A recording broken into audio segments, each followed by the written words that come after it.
Hey, everybody. Good morning, good afternoon, or good evening, depending on where you might be joining us from in the world today.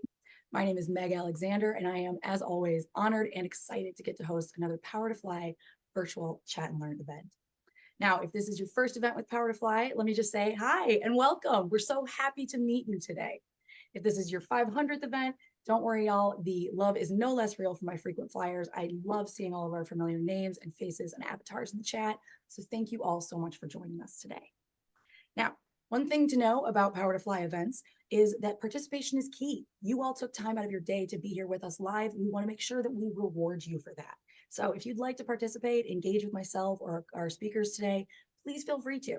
You can do that in a couple of ways. You're welcome to turn your cameras on if you'd like to share your smiling maskless faces with us proudly and safely.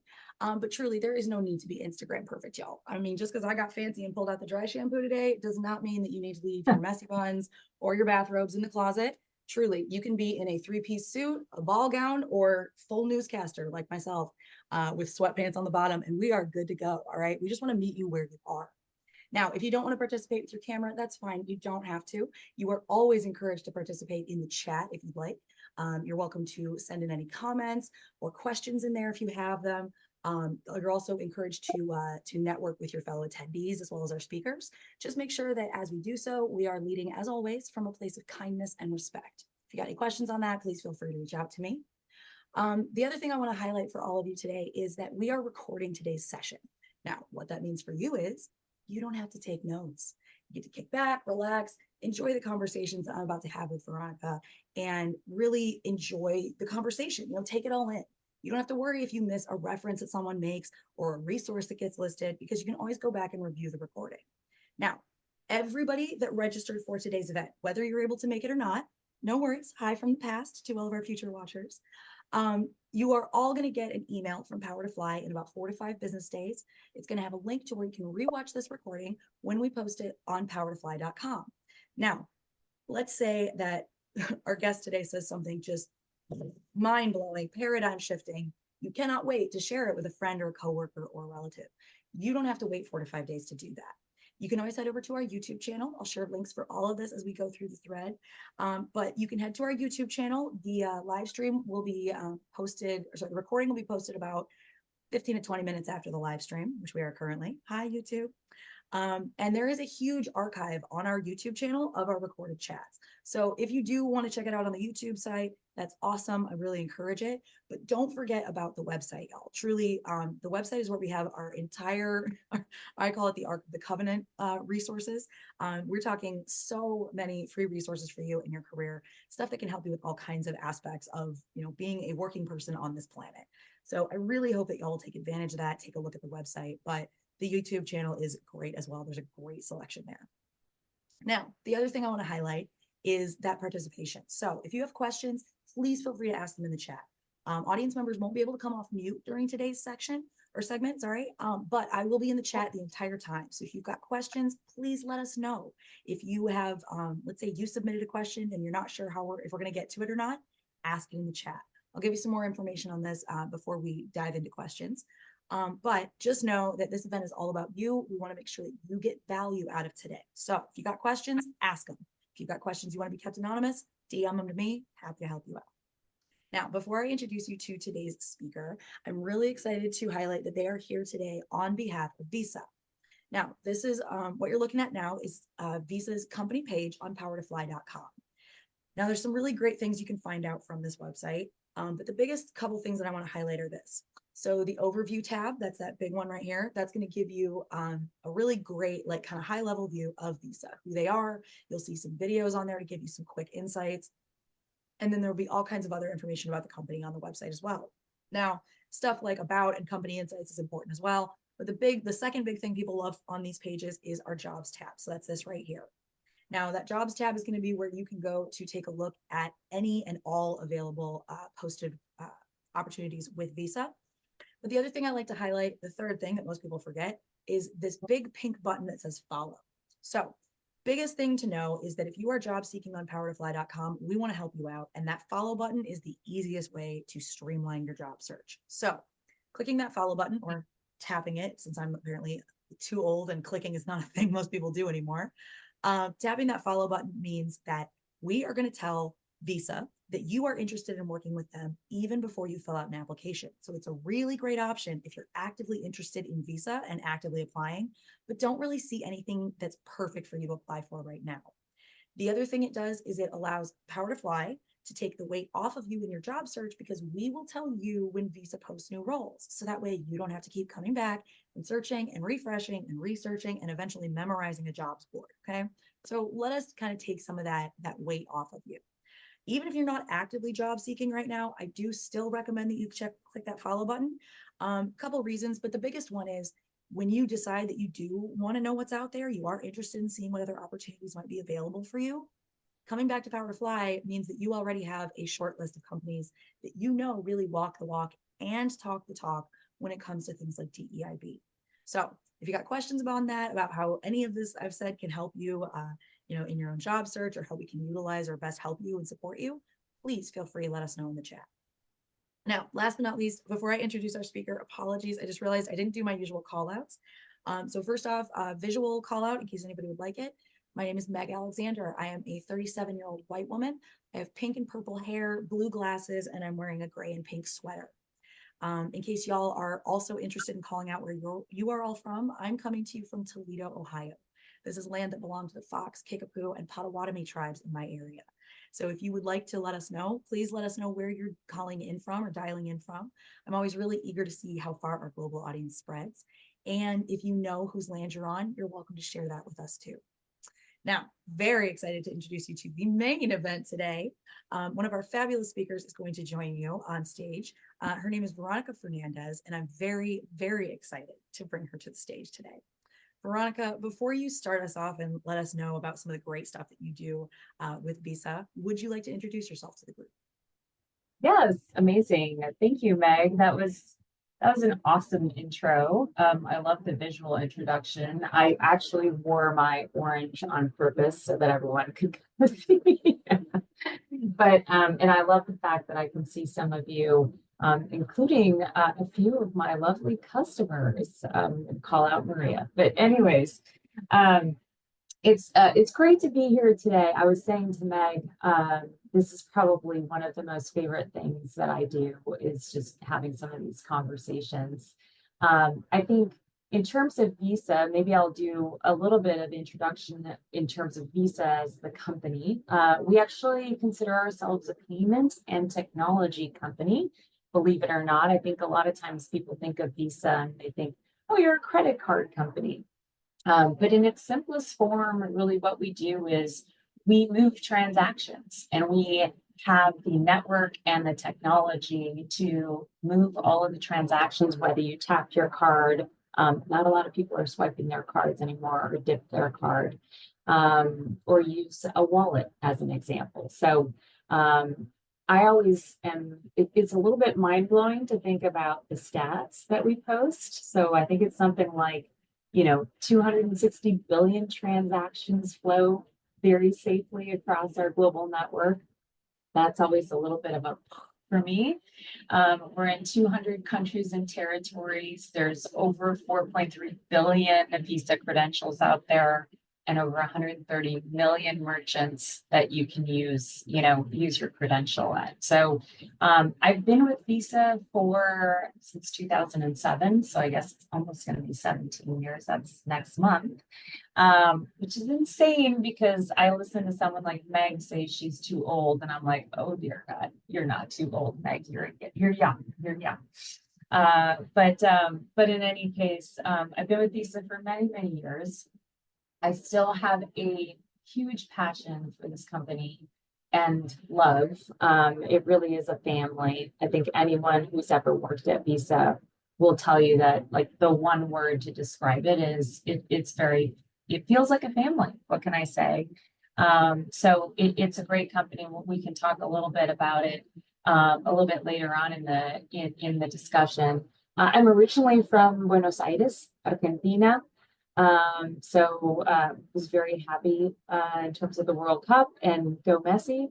I'm originally from Buenos Aires. I was born there. My family, my mom and dad came here. Immigrants kind of made their way I moved around quite a bit. So lived in Minnesota for 20 years. So I'm reading all I'm in snow, I'm in cold, I understand what -35 degrees is.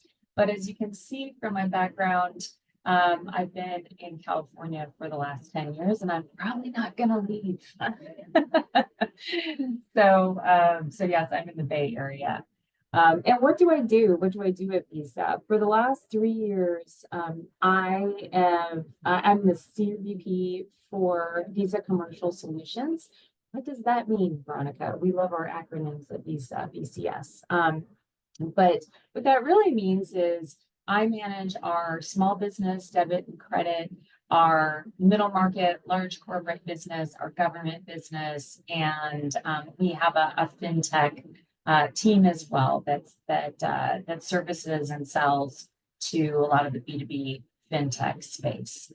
So my team is primarily a team of, I would say, sales leaders, business development leaders, but then I also have a go-to-market and commercialization team that kind of pulls products and services off the shelf and creates unique bespoke services and products for certain use cases or for customers, again, like Maria. I'm just going to call you out all day, Maria, because I can see you. So it's nice to see a friendly face. So I'll pause there, but that's a little bit about myself, Meg. I know I shared with you a few slides that I always cover off on. I have covered off on before in internal and external presentations. And I'm happy to walk through that if that's where you want to go. Awesome. So, okay, so there we go. Thank you, Meg, for the cue. So what am I really about? I know that sometimes these are tough because it's virtual. But just really, this slide for me, like really defines who I am. I feel like I'm a servant leader. Family is very important to me. Giving back is very important to me, especially I think as you go up in your career, it's just so important for all of us to, pull out a chair at the table for others. And of course, I like to have fun. I like to work hard, but I like to have fun. So on the left-hand side of the screen, you're seeing, my family, my sister, her family lives on the peninsula, so about an hour away in California. And my parents, it's a little bit like my big fat Greek wedding. They live 10 doors down from me. So it's amazing. I have a daughter, Nina. You can see her there. She's blonde, looks nothing like me. That was very frightening when she popped out. And I was like, who are you? But in any case, Nina loves to walk down to her grandparents' house, and I just think it's amazing. I had great grandparents as well, and that relationship to me is very important. And as a true Latin, we don't like to be too far away from each other, which can be good, can be bad, but in any case. And then giving back. I have done a lot, I would say, in the last 10 years. Yes, I see that somebody recognized Sylvia Acevedo. So Sylvia's at the bottom. She was the CEO of Girl Scouts. And she is amazing. I don't know if any of you have ever had a chance to either hear her speak. She's actually a rocket scientist. She was one of the first Hispanic women that went to Stanford and got a graduate engineering degree, like just an amazing person. So this was Visa does a lot with the Girl Scouts. Some of the Visa board are on the Girl Scouts board, and I had the opportunity to meet Sylvia. And then the picture up above with all the young, fresh faces, that was pre-COVID, I think. But I do a lot with the Visa Leadership Accelerator program. And what that is it's our intern program and our new grad development program. And these are a couple of my, Visa Leadership Accelerators, so we call them VLAs, that had worked for me on my team. And they kicked my butt doing a workout. So there you have it. I felt really old. That's when I did feel really old. And then a couple of the other pictures were from our Latinx Connect ERG. So I'm on the advisory board now for Latinx Connect, but I was the co-chair about, I don't know, I think it was like 5, 6 years ago. And we had a couple of events. The one at the top with all the people, I also sit on the advisory board for Latinas in Tech. And I don't know if you're familiar with it. It's a great, also a great organization. And we hosted at Visa something for Mother's Day where we had a panel talking about a little bit of that kind of work-life balance. And then last but not least, just what do I like to do? It's all outside, golf, skiing, hiking, running, biking, whenever I can, which seems to be less and less these days, but we can talk about work-life balance later. And then last but not least, my favorite quote from Eleanor Roosevelt, for our own success to be real, it has to contribute to the success of others, which I really, truly, truly believe. I love that. I absolutely love that, Veronica. Thank you. Yeah. Do you want me to go to the next slide, or we want to save those for later on? What would you like to do? Yeah, why don't we go ahead and go to the next slide, and then we can probably elicit some questions. The next slide is really just about, what this is all about, which is how do you kind of manage a career path and what does that look like? And I won't go into, there's a lot of acronyms on this, and it's a very easy slide. But I thought it's just a good representation, though, of kind of what I've done in my career since I got to Visa. Obviously, I had a career before Visa. I actually worked at a financial institution in sales. But what this represents for me, anyways, is that a company like Visa, and there are many other companies like this, I think it's just always important to be able to continue to challenge yourself. And I am the type of person who, if I do something for 3 to 4 years and become an expert, then I am ready to get uncomfortable, right? I get to a point where I'm comfortable and then I'm like, okay, might be time to go. And what this demonstrates is that it doesn't always have to be a move up, right? Sometimes having and doing those lateral moves allows you to do something completely different, to expand your skill set, and to really build that breadbasket that would then, help and elevate you to go to the next thing. One of the things that I do notice, with the younger generation, I don't mean to generalize, but it's a lot about okay, A plus B equals C. So if I do this and I take this course and I do this, then I should be a VP by, in the next 2 years.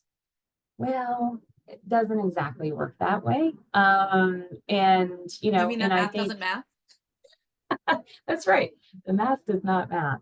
Doesn't exactly work that way. And I've got a slide with kind of now I'm going to date myself, my David Letterman top 10. I know many of you don't even know who David Letterman is, but anyways, we'll talk a little bit about what I think can help as it relates to your moves. So as you see, I made some lateral moves. I also did things that were completely different. So when I started at Visa, I started in the corporate space, so B2B. But then there's that little icon that says Senior Director of Prepaid. Well, that was on the consumer side. I knew nothing about prepaid products. I knew nothing about marketing and consumer marketing and what consumers wanted. And so I did that for 6 years. And that allowed me to become a people manager, to get my bearings as it relates to how do you deal with people? What kind of an organization do I want to build? What kind of a leader do I want to be? And then, I became a VP, and this is an interesting story. No one ever hands you anything, right? No, it's a lot of hard work. And I was in a role where my manager had left under, certain circumstances. And my boss at the time said, I'm going to post his role, right? He was a VP, and we're going to look external. And I was like, okay, but I'm actually interested in the role. And I think I've got all the skills and, here's why. And he's like, all right, well, yeah, of course, please post. But, I think, the powers that be are thinking about external. So I won't go into much more detail, but I think like net, the lesson there is like, people are going to tell you no all along the way. People are always going to tell you no. But if you're confident in yourself and your abilities, right, and you know that your skills match that role, like you should go for it. Because at the end of the day, what are you going to lose? I think sometimes being part of the hiring process and not getting a role can be great for you because it exposes you to higher level executives. They know that you're looking for something else. They're now on your radar. And ultimately, I did end up getting that VP role. And the story was a little bit similar when I got my SVP, which was I had applied for a couple of SVP positions and lost, if you will. I didn't feel like I lost. I feel like I gained because I actually met some amazing women at Visa that were in higher levels, and they helped me along the way. And what I did was when I didn't get the two SVP roles that I had gone for, I went back to everyone who had interviewed me and asked for time and said, give me some feedback on why you think I, didn't quite meet the expectations or the roles and responsibility for this role, etc. And that was super insightful for me as well. And I think it helped me generate some respect with those people. And again, put me on their radar. And that's really how I ended up in this role. So I probably forgot like a million other things, but those were kind of the big ones. No, but I love that. I mean, and it's one of those things that like we do say that, right? We say like if you have a chance to like try and follow up with people, and you're right, because you're not only showing resiliency, right? In that no, it doesn't like getting one no does not mean you stop. Okay, so that resilience, like displaying that is excellent. But it's also the proactivity, right? It's like Yeah. okay, I know I didn't do great, or I know that this like I wasn't up to snuff. Can you show me where, or can you Yeah. give me a couple pointers to start on? And Yeah. it's well, I love this, absolutely love this. Well, and I think sometimes too, it's like it's just not the right role, right? It might not have been like the right role for you. And I do realize that, like, the couple of SVP roles now looking back, I'm like, no, this is the role that I'm in is definitely the role I should be in. And so, I also feel like everything always happens for a reason too. So there's a little bit of You know what? I'm in that same boat, but I have found a little bit more peace with it by realizing that I'm not going to know the reason until at least 5 years later. that. Yes. Stops me from like consistently being like, okay, but what's the reason? Because like you can look and look and look, and sometimes that reason's just not showing up for a couple months. All right. You did Right. good. You looked behind the couch, you looked everywhere you could, but sometimes you just gotta give it time. Yeah, Like that. exactly. Exactly. All right, y'all. Okay, so we're gonna go into some questions that y'all had asked. I know we've got a lot of people here, so awesome, and a lot of people with questions. So if you are here, you took time out of your day to be here with us, we want to reward you for that. If you have a question, you're not sure if we're gonna get to it, ask it in the chat. If you have a question, you don't want to raise it, but you want to be kept anonymous, send it to me. Just send it to me in the dropdown, Meg Alexander, instead of sending to everyone. And if we're going over one of your questions, but maybe we like don't have the right angle on it, there's context or details we should know, throw it into the group chat. And then we will go through our list today and try and get to as many questions as we can. So if you got questions, please feel free to send them along. All right. A lot of people had kind of similar questions, especially when we go like kind of large frame and think of things like self-presentation. A lot of people were concerned about the idea of having so much competition when applying for a job, and they wanted to know how to stand out.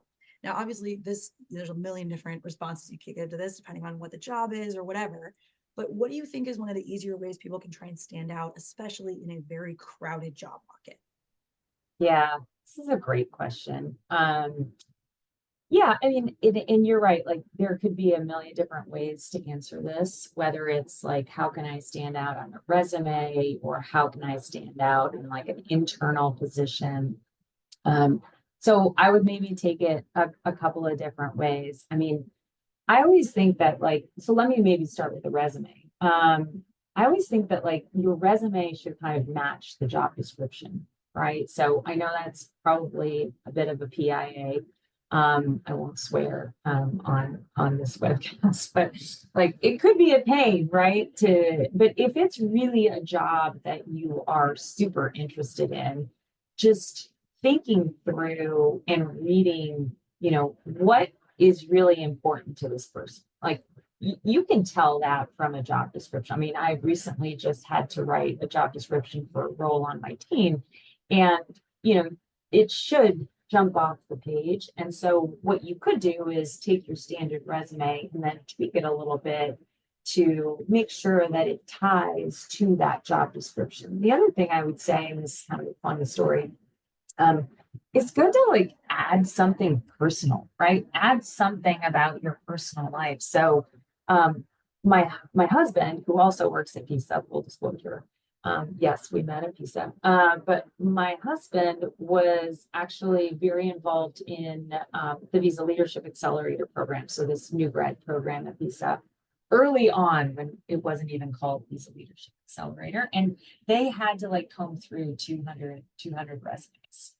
And, how do you do that? And then like pick out people. Well, he ended up picking out this guy's resume because it said on the resume that he ran a 4-minute mile at Stanford. And my husband is a huge runner, right? He's a huge, big runner. So he was like, whoa, I have to talk to this guy, right? So, I certainly don't run 4-minute mile, nor will I ever.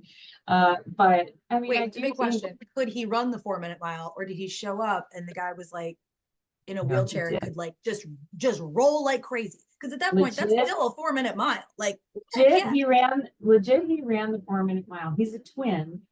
And I think they both ran at Stanford. I might be getting this wrong. He's actually still at Visa, this person. He's a lovely individual. His name is Ryan. So I just always thought that that was a great story because we all have something interesting, about ourselves. And I think like don't feel like all you have to put on your resume is, all of your professional accomplishments. I think there are, different ways to like make it personal where you can stand out. And then the other thing, which I also use on my top 10 is just, if you're looking for something internally, then it's just all about networking. I mean, I guess I should say that's both internal and external. But for me, like network always. Like always be networking and always have that elevator speech. So I can only like glance at the chat, but I can tell that a lot of people are, looking for roles or looking for something different. If you're looking for a role, you should have that elevator speech like down because you never know who you can run into in the elevator, right? You never know who you can run into. Talk to people on flights. Yes, you can be that annoying person. Like if I you're am. right. I mean, I can't tell you how many people I have met that have become clients, friends, have referred business. It's just, I can't tell you. So, don't worry, I No, won't so cut your when you're ear off. saying networking, like for everybody else that's listening, what do you mean when you say networking? When I say it, I mean something I think probably pretty different than a lot of people do. And I think for many Yes. of us, we hear networking, we think really terrible past apps and standing in your work shoes for an extra Yeah. hour and a half when you really didn't want to. And Yeah. oh, this is just wonderful. We should do this again. So what does networking mean to you? Yes. That is a great question.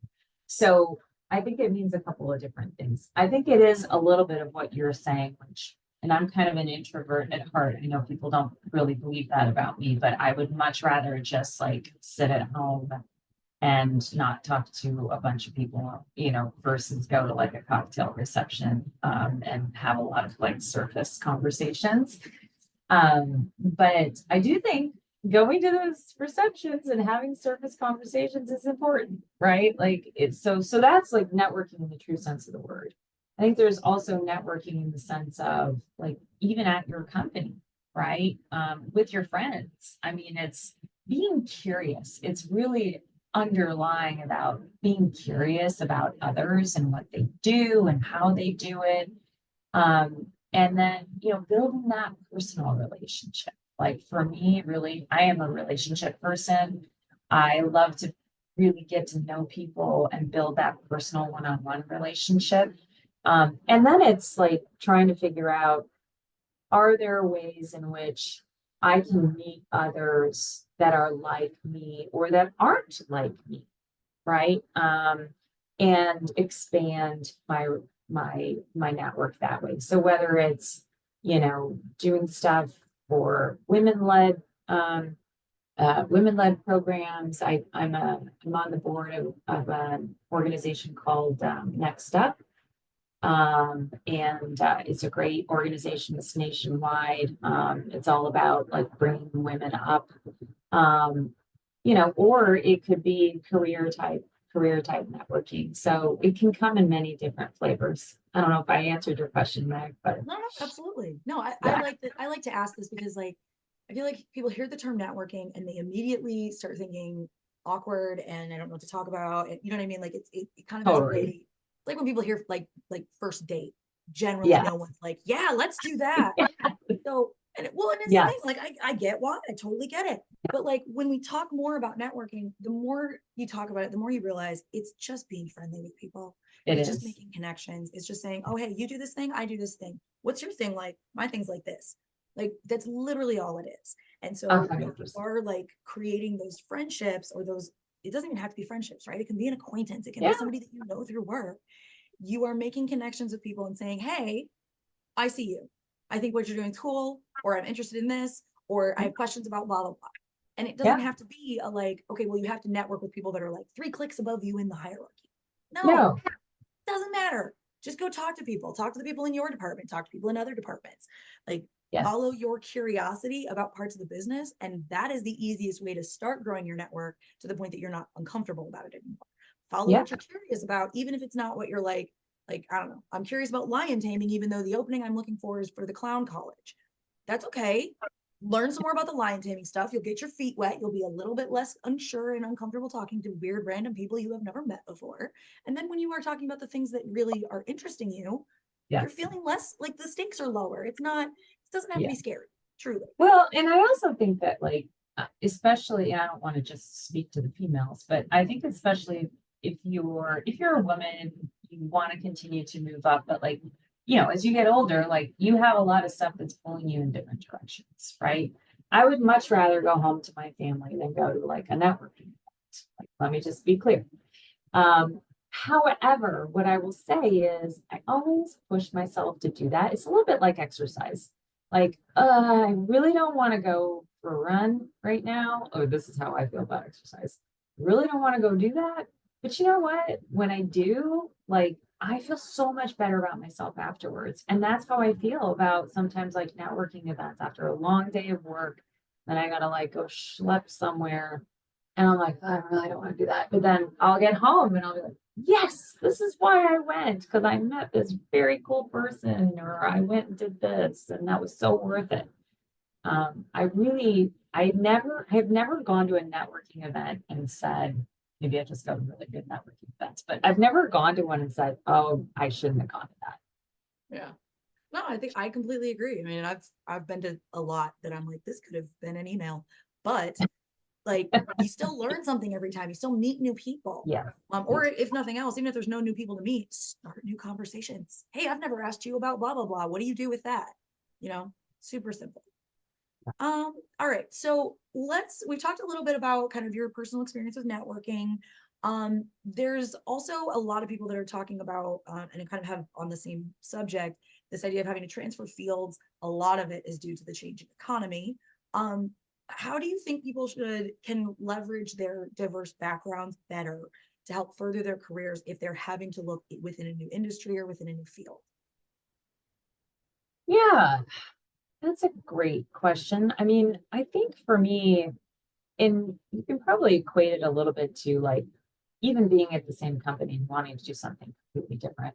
Um, you still have like those base skills and roles and responsibilities that are like at the core the same, right? Potentially. So I managed a P&L or I managed people or, yes, I worked in, I don't know, technology at a consumer packaged goods company, but now I want to go, do something completely different somewhere else. You can pull out roles and responsibilities and what you've done in your experience. And I always say, like, I mean, there are certain roles where you need, somebody's looking for expertise, right? Certain roles where it's like, okay, I need small business expertise, and this is like non-negotiable.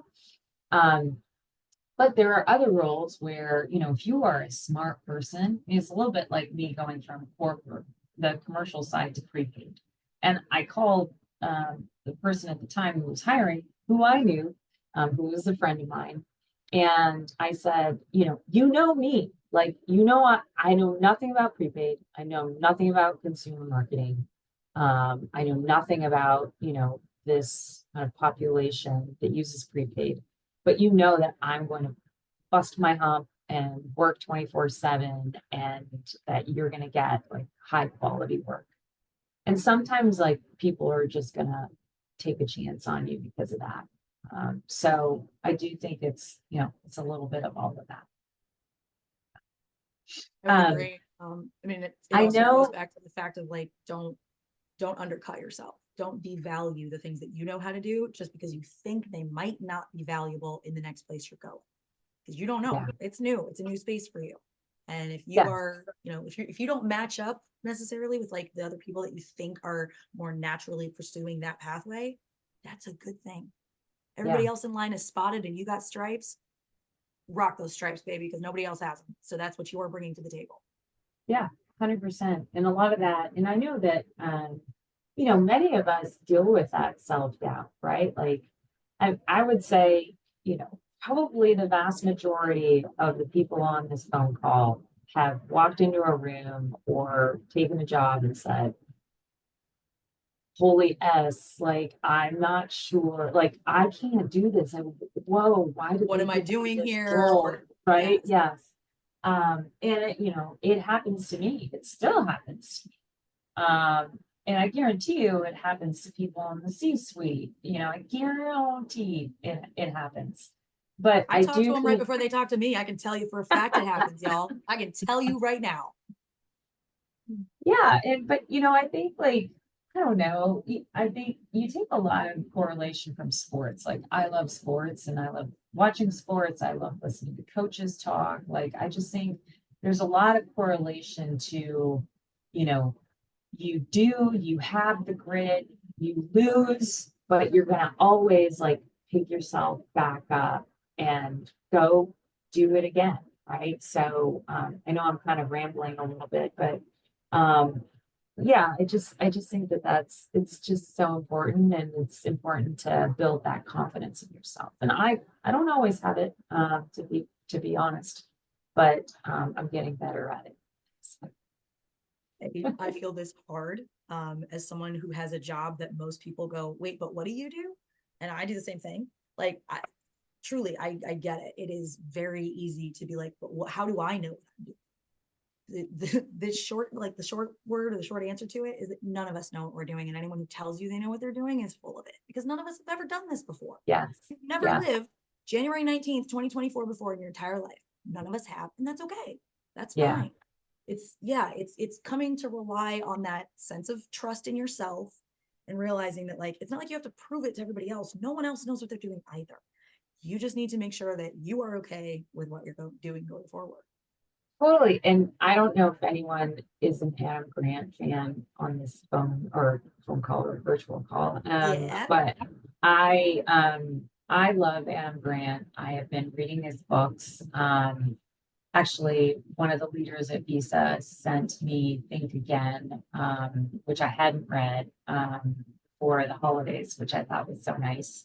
And I'm reading Hidden Potential, and I love like some of his messages, like especially with Hidden Potential. I mean, one of his messages is a little controversial, but it's like, you know, you look at like the top C-suite and the qualities of that C-suite, right, today. And it's like narcissists and like horrible people and power hungry. And not all, I'm not, certainly not a Pisa, but I'm generalizing. But but the thing that he says is that, like companies should actually put more stock in humble servant leaders that are curious, that want more diverse voices at the table, right? And he's absolutely right. But like, that's not what, corporate America looks for. Now I think that's going to change. I hope that changes. Heck yeah. But yeah, but it's like, but I mean, read the book. I obviously, Adam Grant did not give me any money to say this, but I just think like his podcasts, I mean, he just had a recent podcast with Jennifer Garner, which was amazing. So he's got some really great nuggets to take away. Yeah, I like them too. He's got some really good ones. Okay. This question was a little bit, it wasn't unusual. We didn't get a lot of people asking it. I thought it was a really good one. This person had wanted to know, how do you approach your team if you are not in alignment with their vision? They want to say, to stay with, let's do what we've done before, but you want to try and innovate. I think this is something incredibly familiar to a lot of people. What do you recommend people do if they're in that spot? Yes. And I love it because I actually see some people on the chat that are actually on my team in that visa. So Jenny Carlson, so Jenny knows. But what I think is important is like for me, this is what I've learned from my good leaders is you've got to be a transparent leader, right? You have to like give people context, right? There's so many times when somebody will ask you something, and if you only knew the context of the question, like that would be so much easier, and you wouldn't agonize over why is this person asking me for this piece of information, right? So I think when you disagree with your team and they're not aligned with your vision, I think first and foremost, it's important to tell them why. Like, be transparent about why. Explain the factors that you weighed and that you all discussed, and why you ultimately kind of came out where you did, and be specific too about input that your team had given. So saying something like, hey, I considered what Jenny was saying, but ultimately, I outweighed it because of X, Y, and Z, right? Like, I think the point is you want to make sure that people on your team feel like they're heard, right? At the end of the day, like, people just want to be valued. I mean, that's true for me. People just want to be valued. And so if you say to them, I truly heard you, you solicited their input, you made them part of the process, that's half the battle. Now, from there, you do have to like all move forward as one team. Like, everyone's got to get on the bus, right? But I'll also say that like you could also be very upfront and say, decisions aren't always going to go, everyone's way. That's okay. As long as people feel heard. And then you say, well, listen, let's see how this plays out. I could be wrong, right? And I'm willing to like change my mind. I think all of those things are really important when you disagree as a team. Oh yeah. Well, and a lot of times, I mean, I've been on a lot of different teams. I've had a lot of different jobs in the 20, I've been at the working world for like 25 years.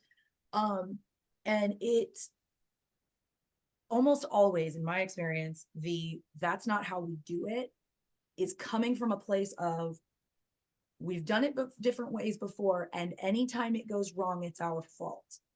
Instead of this has gone wrong. What do we do now? And so generally, in my experience, if you can get people over the fear of the bad puppy smack kind of thing coming, and you're like, no, that's not what we're doing anymore. And if it doesn't work, it was my idea, so it's fine. Like, Yeah. helps to do that. But basically, like, I mean, it's exactly what we've talked point. about a lot, right? Is that building of trust. It's that Yes. saying, hey, you can lean on me for this. We're going to try something new. It's going to be different. That's okay. We're going to learn Yeah. new stuff, even if it's okay, the new thing doesn't work. Totally fine. It's a, yeah, and Meg, I think you bring up a really good point, and it's something that I think about a lot. Is that psychological safety, because not everyone has it, right? And you know, we do regular employee surveys, pulse surveys, at Visa, and you know, I mean, some people don't feel like they can speak up, and I think that's true for a lot of companies, and it depends on who your leader is. But you know, I just think it's something that you like constantly have to work on. You constantly have to work on building that trust and making people feel safe. And sometimes it's just like highlighting your own, like, hey, I make mistakes. I get yelled at by my boss. Like and I don't really get yelled at by my boss. I love my boss, but I actually do love my boss. But I don't get yelled at, but you know what I mean? Like, we're going to have conflict. But that's okay. Like, nobody's going to get fired. Like, it's fine. So it's just sometimes how you kind of, you know, pull things apart. The other thing I do want to talk about, which is funny because I have a fifth grader, and first day of fifth grade, she brings home this sheet, and it is all about the growth mindset versus a fixed mindset. I had never heard of this before. Now, apparently it's like a huge thing. And like now I hear it everywhere, and it's all about Carol Dweck, and she's a Stanford psychologist, and she talked about the growth mindset versus the fixed mindset. Now, what is it, you might ask? And I guess the way I would explain it is, you know, if you have a growth mindset, like you're open to feedback, you're always thinking about how to do something versus like your immediate first reaction is like, no, this is why we shouldn't do that. Right. And so just being the type of person that like finds a way and again has that grit, versus having a fixed mindset, which is, you know, I am just going to live in my bubble and no, and this can't work. And you know, I think about that a lot, and I think about it at the highest levels because I do think that it's important that as you get higher up the rung, you're going to work with people that are going to give you really hairy problems, and they're going to land those on your desk. And the last thing you want is somebody that says, no, that's not going to work. You actually want someone who's going to think about, well, how could that work? Like maybe it doesn't work, but how could it work? And let me give you a recommendation, right? And so sometimes I also think that when you're dealing with people, just think through how you respond, right? So don't say no. Say, you know what? Let me think about that, and I'll come back and give you some recommendations. Or don't complain about a problem and then not provide a recommendation. I also think that that's really No, that's a good one. I'm a big fan of the going to my manager or whoever with basically like a proactive issue. So like, hey, here's the problem as I've identified it. My initial response was this, it didn't work. I went back to the drawing board and thought these three things, but I don't know which to pick. Which do you think is the best to start with? Or alternatively, when I have not been able to find information, I've been like, hey, here's what happened. This did not work. And I went back to the drawing board and thought of these things. I am completely out of ideas, and there has to be something I'm not thinking of. Where did I go wrong? Point me in the right direction. I will keep going, but like, here's what I've done so far. Oh my gosh, I'm loving all of this. Y'all, we're getting tons of questions in the chat. There is no way we're going to be able to answer all of them in 10 minutes. I apologize. We will do our best. Okay. These are awesome, awesome questions. Okay. This one. All right, let's go back to transferable skills. This is something that is always a really big point with people. Could you give us, I know it's been a while because 17 years at Visa, but when you were trying to move from your previous industry into Visa, can you remember any of the transferable skills that you highlighted? Yeah. I think there are a ton of transferable skills. So even if you look at like job descriptions, right? So it's being able to collaborate with others. Like that's a huge one. I know it sounds pretty basic, but you know, Well, this is the struggle I think a lot of people have, right? Is because we're thinking high level, but it's like, no, if you pare this down, if you cut like all of the descriptors and the adjectives and whatever out of it, go really high level. What did you do? Is it at all analogous to that? I managed a room full of 400 fifth graders. All right, I can manage a really, really, really chaotic environment. What do you got for me? that's right. Truly, like you No, go it's like true. yeah, pull that big 100%. picture. Yes. Yeah, 100%. And I mean, and that is it. It's, it's thinking about what you do really well and being able to kind of distill that into, yeah, I could deal with a chaotic environment or, many companies now are very, um, uh, not hierarchical, right? So you've got to work like cross-functionally. Not a lot like you maybe you've got a team, but your entire team is not necessarily reporting into you. And so you got to think about like, well, how can I motivate people, right? How can I motivate someone that doesn't report into me? So you got to think about what is going to make them win, what's going to make them look good. So there are just so many of those skills that exist in each and every job, right? Whether it's a classroom teacher or high level professional at a Fortune 50 company. Yeah. Apologies for the growling, y'all. My husband just got home and my bulldogs are very excited. All right, we've got some really great questions left. I'm going to try and get to a couple more in here. A couple people had asked if there's an industry opportunity or trend in commercial payments that you're most interested in or optimistic about. I really like this one. Apologies, Oh. kind of off the cuff.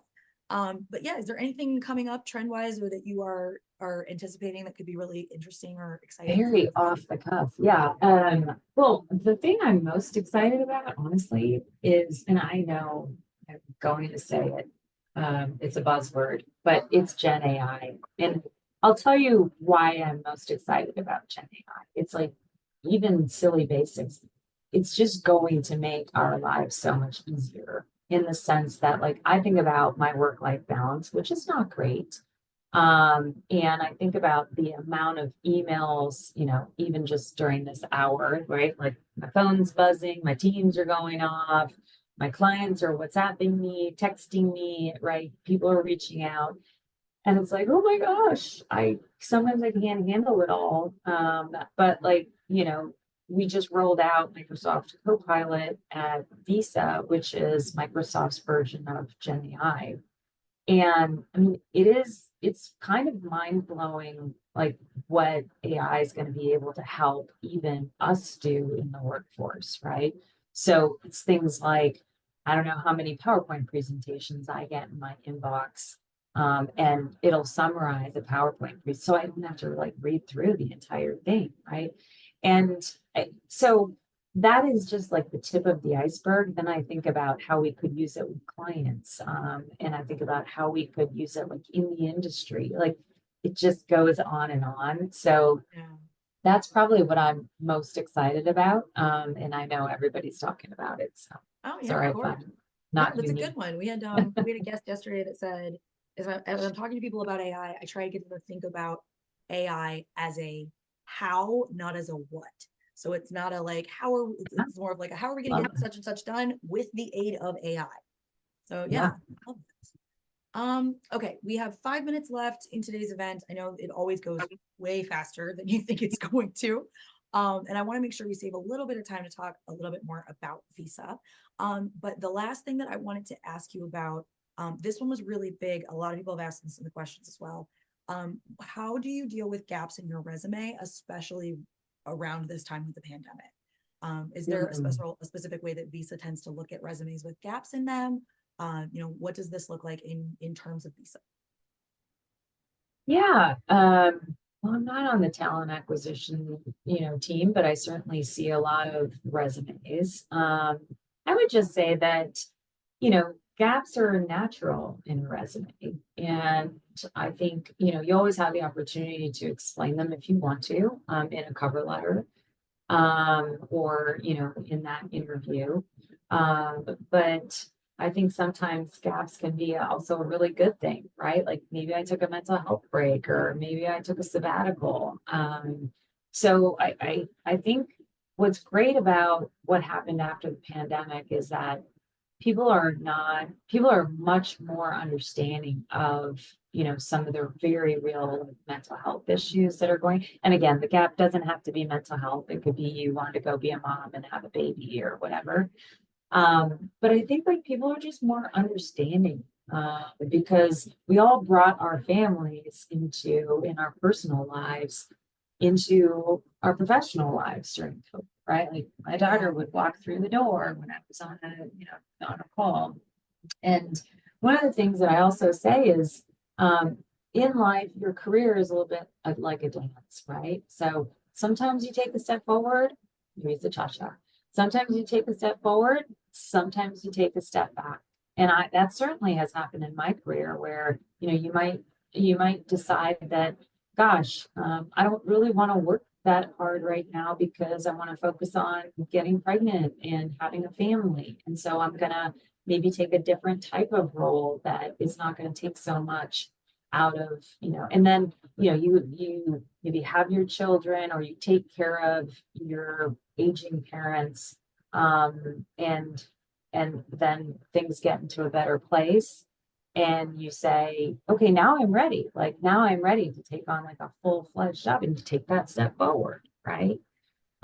So I think I don't know that I necessarily address the gaps in the resume, but I do think like just being honest and having, explaining that story to the extent that you can is okay. And then taking whatever it was that you did during that gap, and explaining it or adding Applying it it, to, yeah. adding it to what you do best is completely Yeah. fine.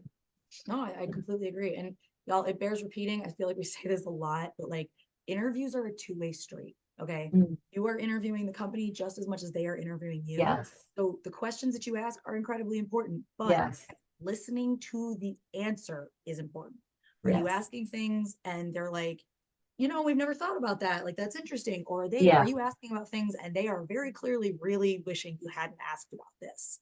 Yeah, and you have to be prepared, right? Like for me, that's a big one. You've got to be prepared. And one other thing I wanted to mention, because this actually happened to my sister, she had stopped working for a couple of years because she wanted to stay home. And then she was going to get back into the workforce. Well, one of the great ways to get back in is like doing some contract work. And that's how she ended up at her now employer. Like she just decided she was going to start doing contract work and, she ended up with a full-time job. And that's also a good way to figure out, do I like this place or not? Right? Yeah. Like I could hate the culture and then, okay, this is not for me. Yeah, and I know we're wrapping up, but this is also just kind of my top 10, my David Letterman. It's actually got 11 on it, which is make time for yourself. But I think we talked a lot about these. I'm happy to, happy to ever engage with you all. The one we didn't talk about, Meg, and I'll say in like 2 seconds is you do need an advocate, right? So, and I define an advocate different than a mentor, which is who's going to talk about you when you're not in the room, like who is going to elevate you, who's going to bring you along for the ride. Anyways, it was great. It was great chatting with you, Megan. Sorry if I droned on a little bit. Oh, are you kidding? This was wonderful. Veronica, thank you so much for taking time out of your day to be here with us.